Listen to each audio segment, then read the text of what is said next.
Today.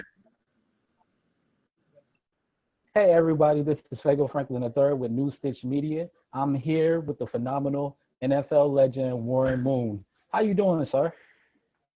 I am doing great this morning. How are you? Oh man, I could do better. You know, with everything's going on in the country, we could definitely do a lot better. But I'm still living, I'm still breathing, I'm still, just getting everything, just trying to have a positive mindset about life and, just being productive. And yourself?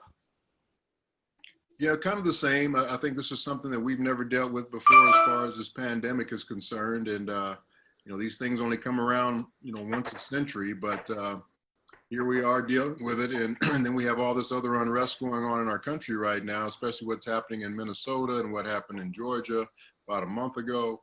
Um, just things that we shouldn't have to deal with right now, as we already have enough going on that we have to deal with as a group, as a collection of a country. Now we have to deal with racism involved with that. So yeah, it is a very, very tough time for all of us, but hopefully we'll persevere and we'll get through this. So what inspiring words can you give people of color right now that are feeling lost at this current time?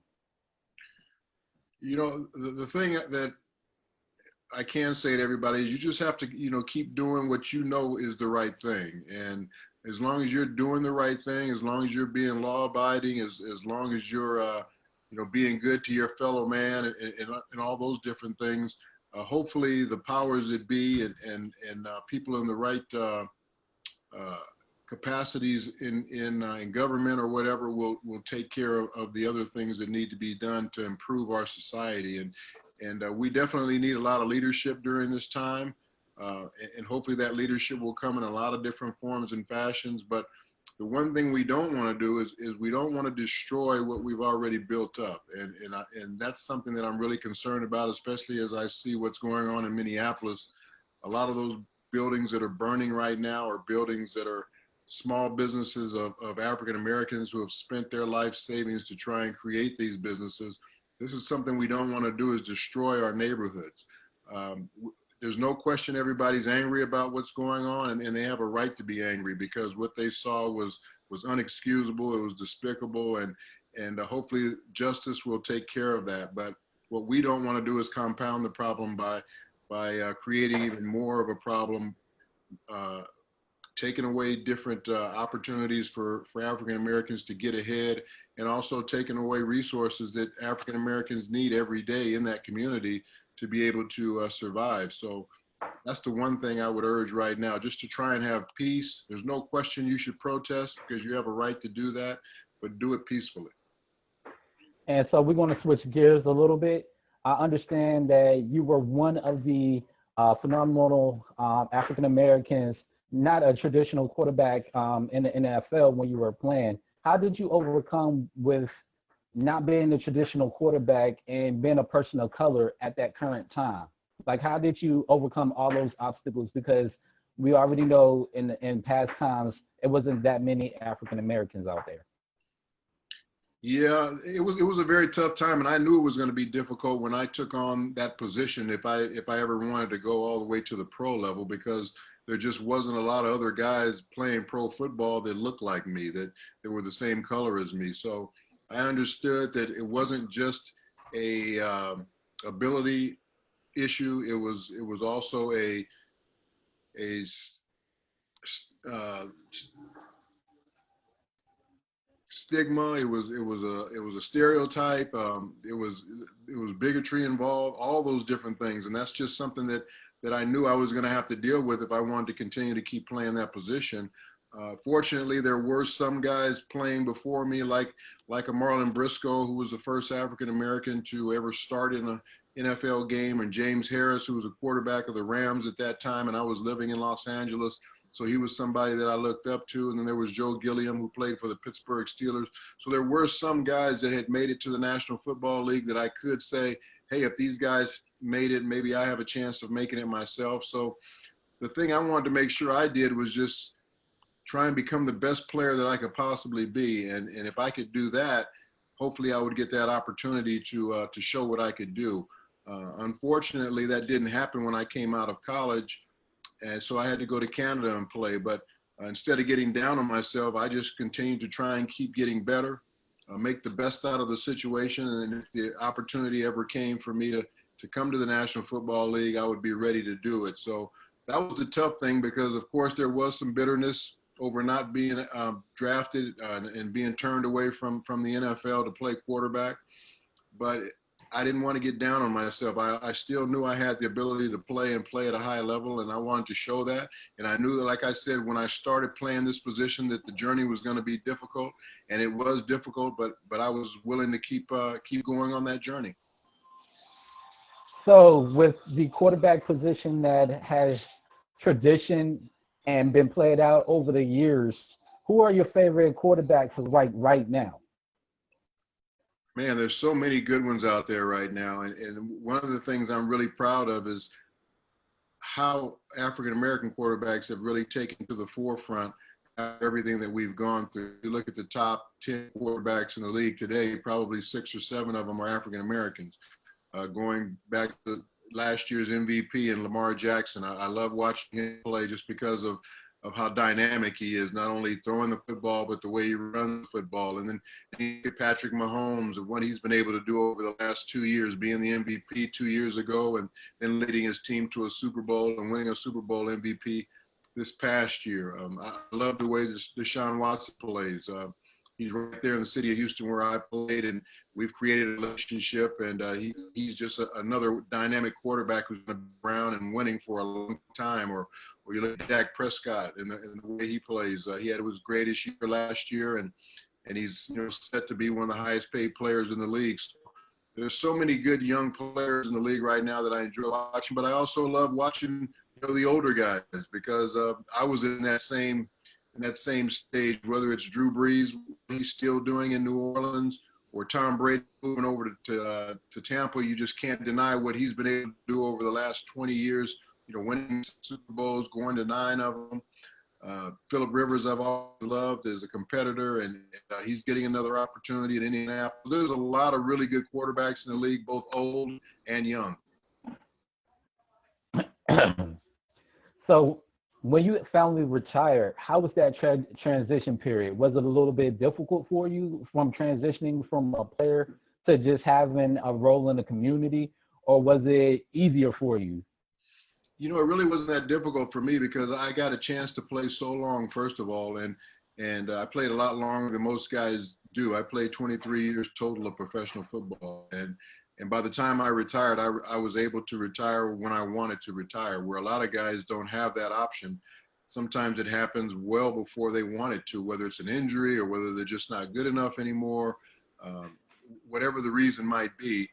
And next thing you know, they're out there and don't know what that next move is. Well, I had a chance to think about my next move over a long period of time, and I started preparing for it when I came into the league, believe it or not. That's one of the things my agent at that time, Lee Steinberg, always stressed to me, that football is just a stepping stone to the rest of your life, and try and use that 10 years, if you're able to make it that long, to figure out what you want to do with the rest of your life after you're done. Because if you're done at 30 something years old, you have a lot more life to live after that. And what are you going to do with that? So what you want to do during your days of football is save as much of your money as you possibly can, invest it as well as you can, create as many relationships as you possibly can, and kind of figure out what it is you do want to do, whether it's what you went to school for, or try some different things in the off season, while you're playing.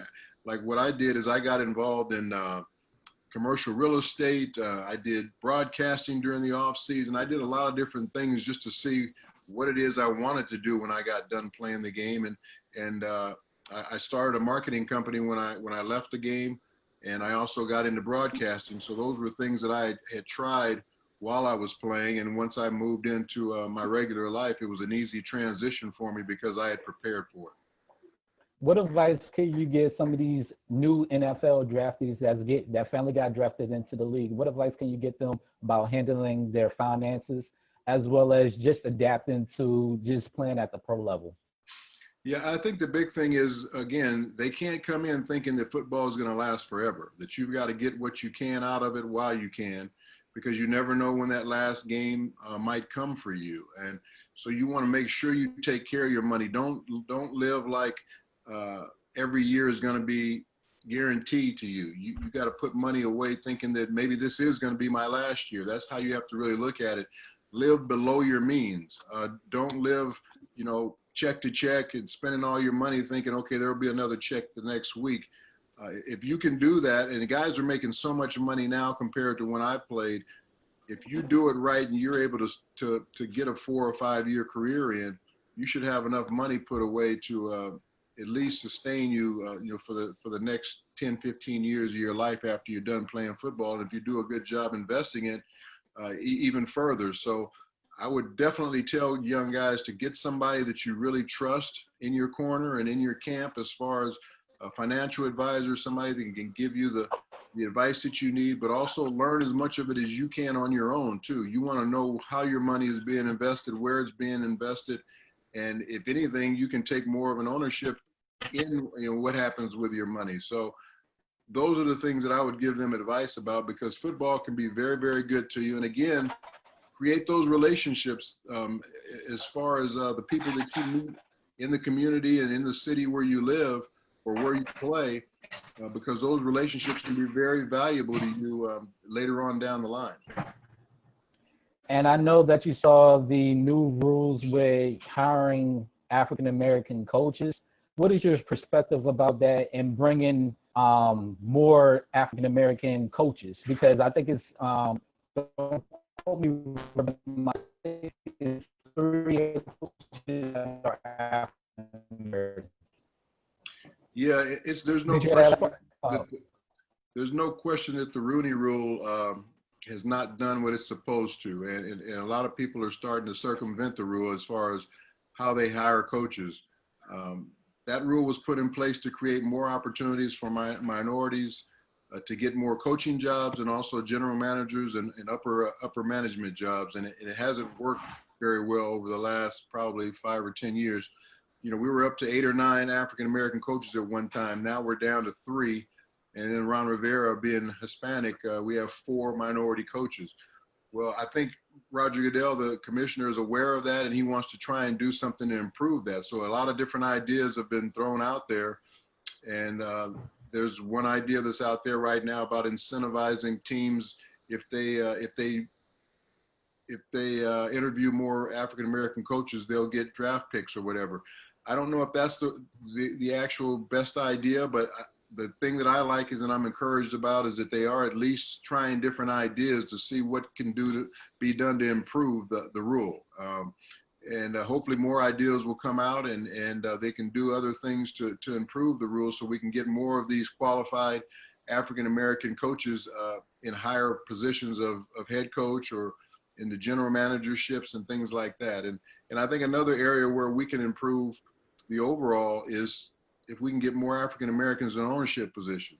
Once African Americans are owners, now they can hire whoever they want to hire, and that's going to make it easier to get more minorities in those types of jobs as well. So there's a lot of different things that need to be done. The great thing is that they're conscious of it, they're aware of it, and hopefully they're making some good ideas will come out of it to improve the rule. And the final question that I'm going to ask you is, what advice can you give people that are trying to make it to pro level that's just struggling to find like an opportunity?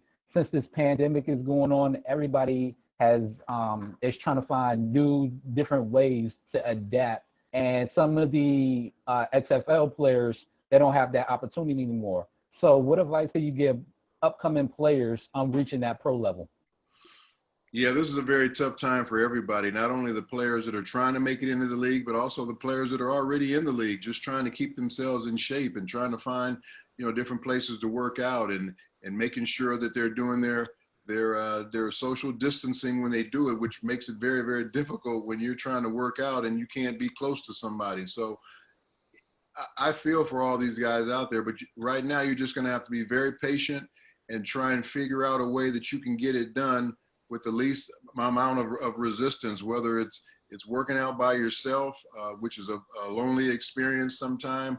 What you figure out to do to run or to do drills or to lift weights. You have to be maybe a little bit more creative right now, because you might not have all the the apparatus at your availability. So my big thing is just to keep patient and try and figure out and be creative uh, to how you can keep your body in best shape under the conditions that you have to work with right now. And now that things are starting to open up a little bit, I think it's going to be a little bit easier for guys to start working out. Some of the facilities are starting to open up as well.